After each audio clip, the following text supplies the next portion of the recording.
Hi again from Dad's Train Room. Say hi. Hi. Yeah. So Andy's been working hard on his layout. He's got down to just a one track. Why do you want one track instead of two, Andrew? Well, I at least need a siding. Okay. So, and then we got the plastic cloth down, and then we'll be smoothing that out later. Right now we're waiting for the ballast to dry, and we're going to smooth that out a little bit. In the meantime, we have our mine almost done. Got all the plastic cloth pieces in here. I should have done this on the bottom, but I taped off each one of the rafters so that I don't get plaster all over it. I'll have to clean these up later. Oops. And so what we're going to do right now is, this is still dry. I'm going to wet them down, but all that meshing in there, right after I wet it down, I'm going to go ahead and put in real plaster on top of it, and we're going to kind of build it up a little bit so that we can use the strength of the webbing and all the plaster will bond to itself real well. And in this episode, we're going to go back to doing more interviews with our Memphis friends and their wonderful layouts.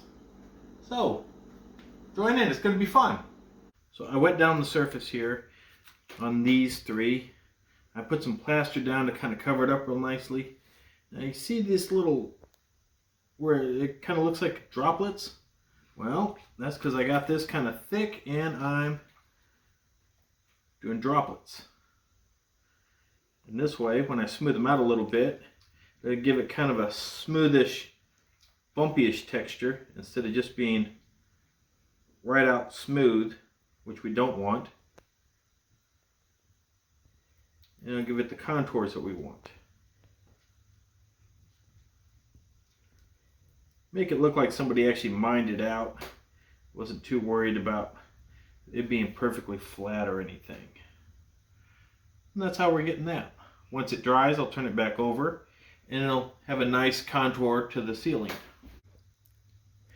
Here on this side, I've left it very rough and coarse, and it smooths out a bit, and it's a little more flowing on the other side. Remember, this is a ceiling, and I would like, this is one area that I can kind of break it up into sections because of the rafters, and I want it to look a little different, looking from one side to the other.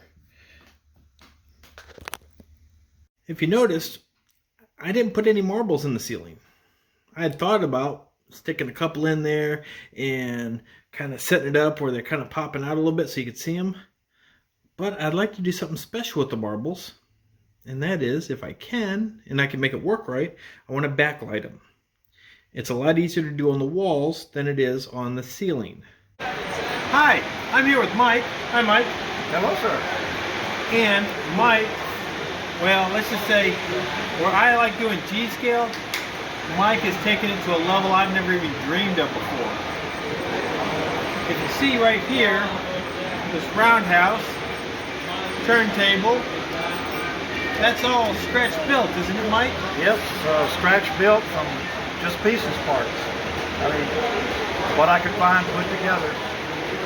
The track down there, did you bend the track, or is it already sized, or? No, that track down in the bottom of that is a 4-foot diameter track cut in half, and we use the outside to go, the outside ring, and then the inside ring is the other half that has been shortened because of the width of the diameter of the circle. How long have you been working on this layout? I started on this layout October 31st of 2017, so it's been a little, just over 2 years. Very specific date. Yes, and the reason I saw that date was on my camera. I looked at the picture and did details, and it said October 31st, and I went, oh, wow, it's been a long time. So you scratch built quite a few of your cars? Yes, I scratch built 3 of them, basically. One of them is just using transmission fluid funnels. Really? Yeah, that's what the ore car is made of. And then the other one is 4-inch acrylic tubes. Okay. For some people, it's about running the trains and watching trains. And some people, they love doing scenery. And some people just like to hang out with other. What's your favorite thing about the hobby? Well, it's being able to dream up something and then use whatever you can find to make it come to fruition, so that you don't have to really purchase anything. Like some of our trees come from crepe myrtle bushes that have dried, and we use hairspray, and we put them in a big plastic bag that's got the green lichen in it. Shake it, spray it again, shake it, and it makes leaves. And they stay permanent like that? Yes. Huh. I'll have to try that one. I never thought of that. And like the two over there by this gentleman, Yes? those are like cactus type trees, or just scrubby oaks or whatever you want to call them. But the crepe myrtle, once the buds have completed and they've dried out, just clip them and they'll make a really great oak tree. I grew up in Texas. We just call that alive. There you go. That's it. Our trees only come one of two ways. Alive and not alive. Right. So, I'm trying to think of what to ask next. You look like the type of man that if you found pocket lint, you could find a way to put it in your layout. That's right. I am not at that level yet. If I find pocket lint, usually I put it back in my pocket for later. But yeah, a lot of our stuff comes from just reusable plastic,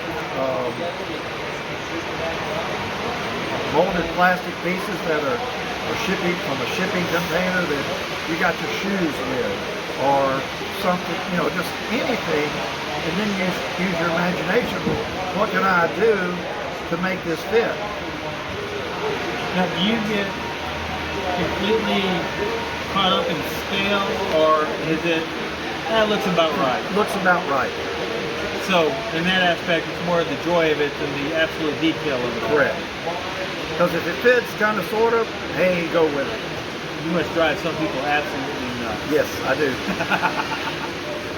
We do the same thing with ours because the engines the cars are 122.5 scale. Yes. The buildings are all 124 scale, and most of the cars that we put on there are 125 scale. Right. So if you're a trained perfectionist, that don't fit.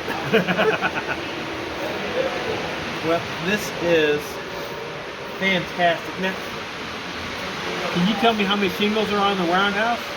The roundhouse contains 4,000 cedar-shaped shingles. 4,000. 4,000, and they're all hand laid at one at a time, just like you would on a real building. Can you imagine him sitting down? It's like 3,472, 3,470. Get distracted, like now I gotta start over again.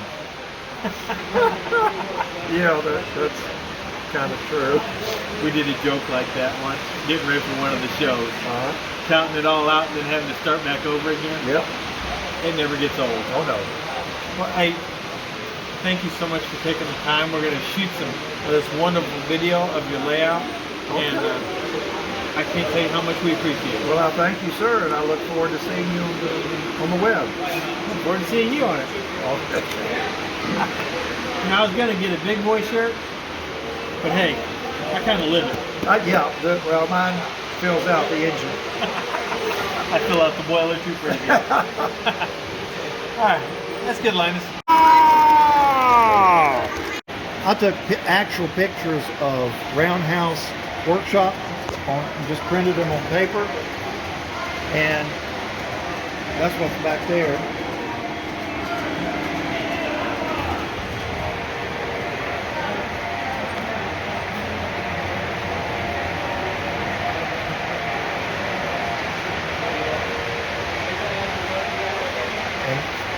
Can you look through here?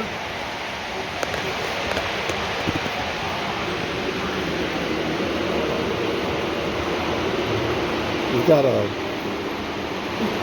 maybe it's focusing on the window. Go on closer. There you go. See, there's a what do you call them, forklift? Yes.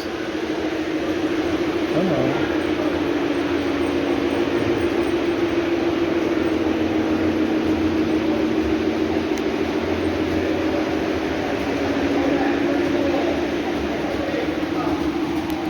Incredible detail.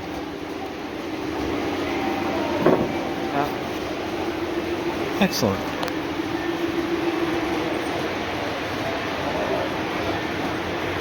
Hi from Dad's Train Room. This is the last one of the year that we're going to be doing. It was just over a year ago that we did our first episode of Dad's Train Room, and I remember rushing to get it posted before we left for the December 31st New Year's Eve train watching party over at the depot in Bald Knob, Arkansas. So we wanted to say how much fun it's been doing it. You haven't seen a lot of Linus because he's doing a lot of behind the camera action. And Andrew, well, he gets so fascinated with trains, he disappears on me. To commemorate it all, we did make a Dad's Train Room ornament to go on the tree, but then I thought we should really do it in G scale. So I have to paint it still, and it'll be just in time for next year. And well, just kind of say thank you to everybody for watching and joining with us, and we appreciate it all. And we look forward to doing a lot more exciting things next year that